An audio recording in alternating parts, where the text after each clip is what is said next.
Bismillahirrahmanirrahim. Alhamdulillahirrabbilalamin. Wabihi nasta'im. Wa ala umuri dunya waddin. Wassalatu wassalamu ala asrafil anbiya'i wal mursalin. Wa ala alihi wassobihi ajma'in. Amma ba'du. Kejujuran memang salah satu modal penting dalam berdagang agar mendapat kepercayaan, yang tidak melulu tentang untung besar ataupun laku cepat.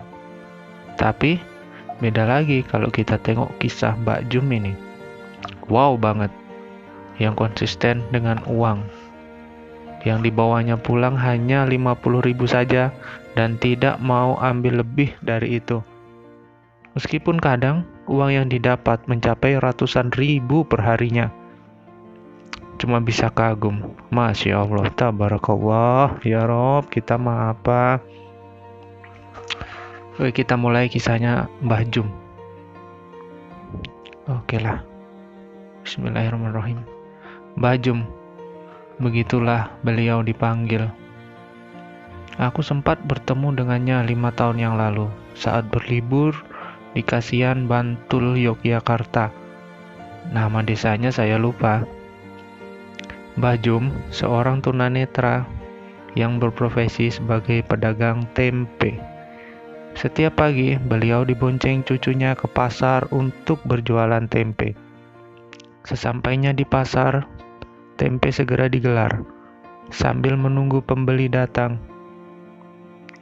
Di saat pedagang lain sibuk menghitung uang dan ngerumpi dengan sesama pedagang, Mbah Jum selalu bersenandung sholawat. Cucunya meninggalkan Mbah Jum sebentar, karena ia juga bekerja sebagai kuli panggul di pasar itu. 2 jam kemudian, cucunya datang kembali untuk mengantar simbahnya pulang ke rumah. Tidak sampai 2 jam, dagangan tempe Mbah Jum sudah habis ludes. Mbah Jum selalu pulang paling awal dibanding pedagang lainnya. Sebelum pulang, Mbah Jum selalu meminta cucunya menghitung uang hasil dagangannya dulu. Bila cucunya menyebut angka lebih dari Rp50.000, Mbah Jum selalu minta cucunya mampir ke masjid untuk memasukkan uang lebih itu ke kotak amal. Saat kutanya, kenapa begitu? Karena kata Simbah, modal Simbah bikin tempe cuma Rp20.000. Harusnya Simbah paling banyak dapatnya ya 50.000. Kalau sampai lebih berarti itu punyanya Gusti Allah, harus dikembalikan lagi. Lah, rumahnya Gusti Allah kan di masjid, Mbak. Makanya kalau dapat lebih dari 50.000, saya diminta Simbah masukin uang lebihnya ke masjid. Loh, kalau sampai lebih dari 50.000 itu kan hak Simbah. Kan artinya Simbah saat itu bawa tempe lebih banyak toh? Tanyaku lagi. Enggak, Mbak. Simbah itu tiap hari bawa tempenya enggak berubah-ubah. Jumlahnya sama. Cucunya kembali menjelaskan kepadaku. Tapi kenapa hasil penjualan Simbah yang berbeda-beda? Tanyaku lagi. Begini, Mbak. Kalau ada yang beli tempe sama Simbah, karena Simbah tidak bisa melihat, Simbah selalu bilang, ambil sendiri kembaliannya. Tapi mereka para pembeli itu selalu bilang, uangnya pas kok, Mbah, nggak ada kembalian. Padahal banyak dari mereka yang beli tempe 5.000, ngasih uang 20.000. Ada yang beli tempe 10.000, ngasih uang 50.000. Dan mereka semua selalu bilang uangnya pas, nggak ada kembalian. Pernah suatu hari, Simbah dapat uang 350.000. Ya 300.000 saya taruh di kotak amal masjid. Begitu penjelasan sang cucu. Aku melongo, terdiam mendengar penjelasan itu. Di saat semua orang ingin semuanya menjadi uang, bahkan kalau bisa kotorannya sendiri pun disulap menjadi uang. Tapi ini Mbah Jum. Logikaku yang hidup di era kemodernan jahiliyah ini memang belum sampai. Sampai rumah pukul 10 pagi, beliau langsung masak untuk makan siang dan malam. Ternyata Mbah Jum juga seorang tukang pijat bayi. Jadi bila ada anak-anak yang dikeluhkan demam, batuk, pilek, rewel, kejang, diare, muntah-muntah, dan lain-lain, biasanya orang tua mereka akan langsung mengantarnya ke rumah Mbah Jum Bahkan bukan hanya untuk pijat bayi dan anak-anak. Bajum juga bisa membantu pemulihan kesehatan bagi orang dewasa yang mengalami kesleo, memar, patah tulang, dan sejenisnya. Bajum tidak pernah memberikan tarif untuk jasanya itu, padahal beliau bersedia diganggu 24 jam bila ada yang butuh pertolongannya. Bahkan, bila ada yang memberikan imbalan untuk jasanya itu, ia selalu masukkan lagi 100% ke kotak amal. Ya, 100%. Anda kaget? Sama, saya juga kaget. Ketika aku kembali bertanya, kenapa harus semuanya dimasukkan ke kotak amal? Bajum memberi penjelasan sambil tersenyum. Saya itu sebenarnya nggak pinter mijit. Kalau ada yang sembuh karena saya pijit, itu bukan karena saya, tapi karena Gusti Allah.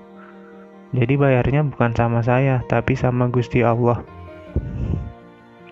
Lagi-lagi aku terdiam, lurus menatap wajah keriputnya yang masih bersih. Ternyata manusia yang datang dari peradaban kapitalis akan terkaget-kaget saat dihadapkan oleh peradaban sedekah tingkat tinggi macam ini. Di mana di era kapitalis orang sekarat saja masih bisa dijadikan lahan bisnis. Jangankan bicara gratis, dengan menggunakan kartu BPJS saja sudah membuat beberapa oknum medis sinis.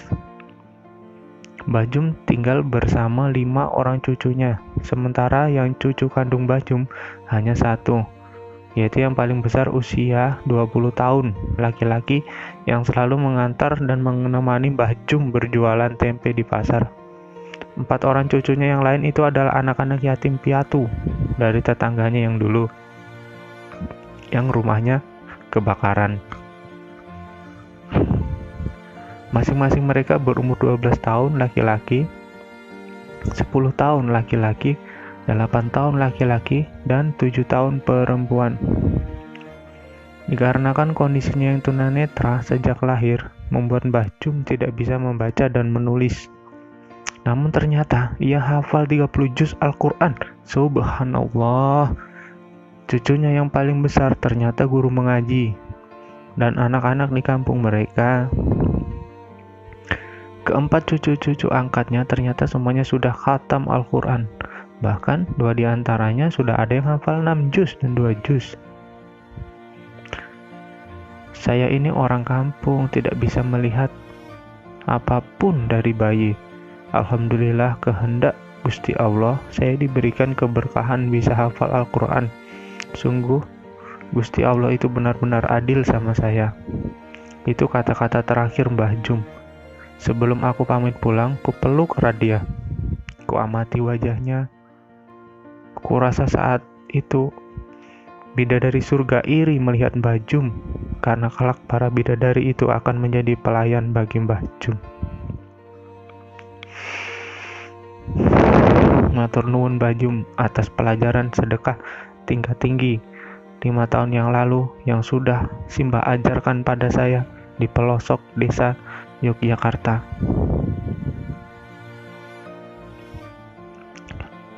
Kisah yang telah saya bacakan bukanlah kisah seorang ulama ataupun waliullah, hanya kisah seorang perempuan biasa yang mampu membuat iri seluruh penghuni alam.